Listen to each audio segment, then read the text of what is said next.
തിരുവനന്തപുരത്തെ വഞ്ചിയൂരിൽ ജൂനിയർ അഭിഭാഷകയെ മർദ്ദിച്ച കേസിലെ പ്രതി ബേലിൻ ദാസിൻ്റെ ജാമ്യാപേക്ഷയെ എതിർത്ത് പ്രോസിക്യൂഷൻ. പ്രതിയുടെ ഓഫീസിൽ ജോലി ചെയ്യുന്നവരാണ് സാക്ഷികൾ. നിയമത്തിൽ ധാരണയുള്ള പ്രതിക്ക് ജാമ്യം നൽകരുതെന്ന് പ്രോസിക്യൂഷൻ വാദിച്ചു. അന്വേഷണം പ്രാഥമിക ഘട്ടത്തിലാണ്. ജാമ്യം നൽകിയ പ്രതി സാക്ഷികളെ സ്വാധീനിക്കാൻ സാധ്യതയുണ്ടെന്നും പ്രോസിക്യൂഷൻ ചൂണ്ടിക്കാട്ടി. എന്നാൽ പ്രതിക്ക് മർദ്ദനമേറ്റെന്ന വാദത്തിൽ ഉറച്ചു നിൽക്കുകയായിരുന്നു പ്രതിഭാഗം. കേസ് ഉച്ചകഴിഞ്ഞ് പരിഗണിക്കും. പ്രശാന്ത് ശങ്കരമംഗലത്ത് ചേരുന്നു. പ്രശാന്ത്, കഴിഞ്ഞ ദിവസവും പ്രതിഭാഗം ചൂണ്ടിക്കാട്ടിയ ഒരു കാര്യം, അതായത് പ്രതിക്കും മർദ്ദനമേറ്റിരുന്നു, പ്രതിക്ക് വനിതാ അഭിഭാഷകയുടെ മർദ്ദനം ഏറ്റിരുന്നു. ആ ഒരു വാദത്തിൽ പിടിച്ചുകൊണ്ട് തന്നെയാണോ പ്രതിഭാഗം അഭിഭാഷകൻ മുന്നോട്ട് പോകുന്നത്? മാത്രമല്ല, സ്ത്രീത്വത്തെ അപമാനിക്കുന്ന ഇടപെടലുകളൊന്നും ഉണ്ടായിട്ടില്ല എന്നും ആവർത്തിച്ച് പറയുന്നു. പൊതുവിൽ എങ്ങനെ ഉണ്ട് വാദപ്രതിവാദങ്ങൾ? വിശദാംശങ്ങൾ പ്രശാന്ത്. കേസ് പരിഗണിച്ച ഉടൻ തന്നെ പ്രോസിക്യൂഷൻ ഇതിനെ എതിർത്തിരുന്നു. അതായത് ജാമ്യം നൽകാൻ കഴിയില്ല എന്ന് എതിർത്ത് സംസാരിച്ചിരുന്നു. കാരണം ഈ പ്രതി നിയമപരിജ്ഞാനമുള്ള ആളാണ്. അതുകൊണ്ട് തന്നെ അത് മാത്രമല്ല, ഈ സംഭവം നടക്കുന്നത് പ്രതിയുടെ ഓഫീസിൽ കൂടിയാണ്.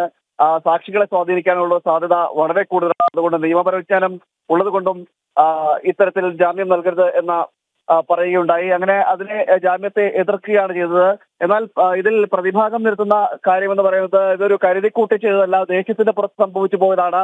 മാത്രമല്ല, ഇത് ലൈംഗികപരമായിട്ടുള്ള രീതിയിലൊരു സമീപനമായിരുന്നില്ല ഉണ്ടായത്. ഒരു പെട്ടെന്നുണ്ടായ ഒരു ദേഷ്യത്തിന്റെ പുറത്താണ് ഇത്തരം സംഭവം ഉണ്ടായത്. അതുകൊണ്ട് തന്നെ ഇത്തരത്തിൽ സ്ത്രീത്വത്തെ അപമാനിക്കൽ എന്നടക്കമുള്ള വകുപ്പുകൾ ചുമത്താൻ കഴിയില്ല. മാത്രമല്ല, പ്രതിക്ക് ജാമ്യം അനുവദിക്കണം. നേരത്തെ തന്നെ ഇതിന്റെ കേസിന്റെ അന്വേഷണമെല്ലാം കഴിഞ്ഞതാണ്.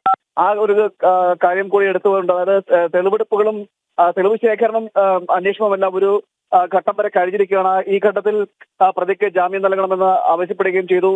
അങ്ങനെ ഒരു വാദപ്രതിവാദം കോടതിയിൽ നടന്നു. അതിനുശേഷമാണ് ഇപ്പോൾ ഉച്ചയ്ക്ക് ശേഷം പരിഗണിക്കാമെന്ന നിലയിലേക്ക് കേസ് മാറ്റിവെച്ചിരിക്കുന്നത്. തുടർന്ന് ഇനി ഈ കേസിന്മേൽ ഒരു വിധി ഉണ്ടാകും. ഉച്ചയ്ക്ക് ശേഷം അത് പരിഗണിക്കുമെന്നാണ് ഇപ്പോൾ കോടതിയുടെ ഭാഗത്ത് അറിയിച്ചിരിക്കുന്നത്. മജിസ്ട്രേറ്റ് കോടതി 12 ഈ കേസിൽ പരിഗണിക്കുന്നത്. 12 തുടക്കം മുതൽ തന്നെ, കേസ് ആരംഭിച്ച മുതൽ തന്നെ ഈ പ്രതിഭാഗം ഉന്നയിച്ച കാര്യം ഇന്നലെ പറഞ്ഞത് സമാനമായ രീതിയിൽ തന്നെയാണ്. കാരണം ഈ സംഭവങ്ങൾ കരുതിക്കൂട്ടിയല്ല എന്നടക്കമുള്ള കാരണങ്ങൾ പറഞ്ഞുകൊണ്ട് ന്യായീകരണവാദമാണ് നിരത്തിയത്.